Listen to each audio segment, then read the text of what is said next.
Supreme court ने किया साफ, आखिर राष्ट्रपति और राज्यपाल कब तक रोक सकते हैं बिल, अब तय हुई समय सीमा। जी हां, सही सुना आपने। नमस्कार, मैं नेहा द्विवेदी और आप देख रहे हैं आंचलिक खबरें।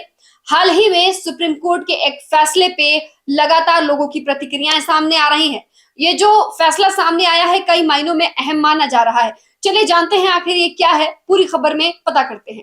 भारत के सुप्रीम कोर्ट ने हाल ही में एक महत्वपूर्ण फैसला दिया है जिसमें साफ कहा गया है कि राष्ट्रपति और राज्यपाल दोनों ही विधेयकों को अनिश्चित काल तक का रोक कर नहीं रख सकते हैं। यह फैसला इसलिए अहम है क्योंकि कई राज्यों में शिकायतें दर्ज की गई थी। राज्यपाल बिलों को लंबे समय तक अपनी मंजूरी के लिए पेंडिंग रख लेते हैं, जिससे पूरे कानून बनाने की प्रक्रिया बाधित होती है, रुक जाती है। जब कोई राज्यपाल किसी बिल को राष्ट्रपति के पास भेजता है तो राष्ट्रपति को 3 महीने के भीतर फैसला देना होगा, यानी अपनी स्वीकृति देनी होगी या रोकना।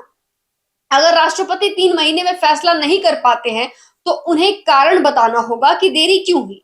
सुप्रीम कोर्ट ने साफ कहा है कि राज्यपाल बिलों को दिल्ली की फाइलों की तरह अनिश्चित काल तक पेंडिंग नहीं रख सकते। कोर्ट ने कई सीमाएं तय की।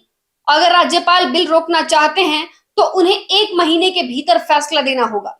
अगर राज्यपाल बिल वापस भेजना चाहते हैं तो उन्हें 3 महीने के अंदर बिल वापस भेजना होगा और कारण भी बताने होंगे कि क्यों भेजा। अगर विधानसभा बिल को दोबारा पास कर देती है, राज्यपाल को 1 महीने के भीतर उसे मंजूर करना ही होगा। कई बार राज्यपाल बिल को न मंजूर करते हुए ना उसको मंजूर करते हैं, ना रिजेक्ट करते हैं और ना वापस भेजते हैं, बस चुपचाप फाइल को कोने में रखकर भूल जाते हैं।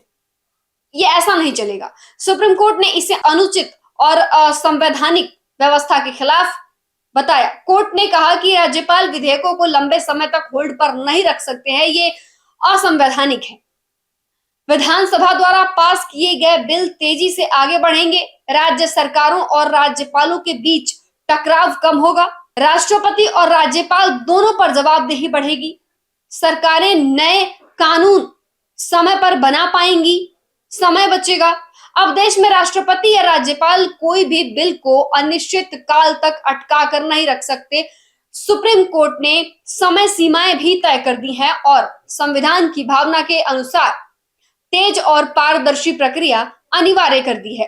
अब ऐसे में देखिए क्या होगा कि सिस्टम का समय बचेगा और जितनी भी दिक्कतें आती हैं एक विधेयक को कानून बनाने में, वो सारी प्रक्रिया अब रिदम से होंगी, समय से होंगी, प्रक्रिया में बाधा नहीं आएगी। सुप्रीम कोर्ट का यह फैसला आपको कैसा लगा, हमें कमेंट करके जरूर बताइएगा। फिलहाल के लिए बस इतना ही। जुड़े रहिए हमारे साथ, देखते रहिए आंचलिक खबरें, अपनों की खबर आप तक।